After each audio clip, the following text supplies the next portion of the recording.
Welcome to the AI Research Roundup. I'm Alex. Today we're looking at a paper trending on X, published on October 15, 2025, about 7 days ago. The striking result is that after author-specific fine-tuning, experts preferred the AI's prose over MFA writers, with odds ratio 8.16 for stylistic fidelity and 1.87 for overall quality. The paper is titled, "Readers Prefer Outputs of AI Trained on Copyrighted Books Over Expert Human Writers." And as we'll see later, the implications for creative markets are significant. In brief, in-context prompting lost to humans, fine-tuned outputs often evaded detectors at 3% versus 97%, and the per-author cost was about $81. Alright, that setup established the headline results. Figure 1 lays out how the judgments were collected. The figure shows a 3-step design. Select a target author and prompt. Generate up to 450-word excerpts from human MFA writers, and from large language models under in-context prompting and author-specific fine-tuning, then run blinded pairwise evaluations. Readers judged writing quality and stylistic fidelity, which are distinct, because one scores craft while the other scores voice matching. Pair order and left-right placement were randomized on every trial.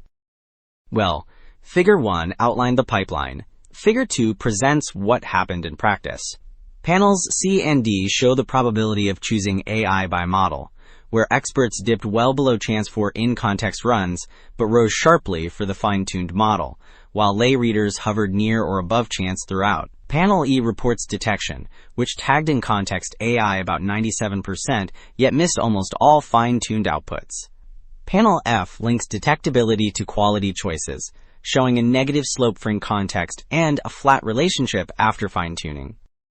So the previous figure highlighted aggregate gains. Figure 3 breaks them down by author. Panel A shows author-level win rates, where most fine-tuned models cleared parity on stylistic fidelity and over half did so on writing quality, with many clustered around 74% for fidelity and about 58% for quality. Panel B plots those win rates against fine-tuning corpus size, and the near-zero slopes indicate little relationship, which implies data volume within this range is not the driver. So the previous figure summarized author wins. Figure 4 explains why and what it costs. Panel A shows a mediation analysis, where lower cliché density and shifts in reading difficulty and adjective use reduce detector scores, which in turn boosts human preference after fine-tuning. Panel B plots the fine-tuning premium by author, with most dots above parity for fidelity and a majority positive for quality.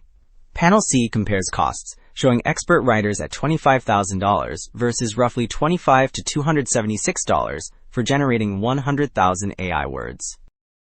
Alright, the previous figure covered mechanisms and costs. Table 1 lists the author pool that grounded the experiments. The table spans 50 writers across classic, contemporary, and globally diverse voices, including several who primarily write in non-English languages. Checkmarks indicate which authors had dedicated fine-tuning models, totaling about 30. The mix includes many major prize winners, so the style targets are both distinctive and high prestige. So Table 1 set the author pool. Table 9 reports the pre-registered contrasts that quantify preferences. Experts favored humans under in-context prompting for style and quality, with odds ratios about 0.16 and 0.13, while lay readers lean to AI for quality at roughly 1.55. Fine-tuned outputs flipped the pattern. Style odds rose to about 8.16 for experts and 8.29 for lay readers. Quality also shifted toward AI at about 1.87 for experts and 2.42 for lay readers, with home correction applied. Okay, 2 takeaways stand out. Author-specific fine-tuning flips expert preferences toward AI, with strong gains in stylistic fidelity and noticeable gains in quality, and those fine-tuned passages mostly evade current detectors while costing tens of dollars per author. The broader implication is market substitution risk for living writers. That is it for this episode of the AI Research Roundup. I am Alex. Thanks for listening.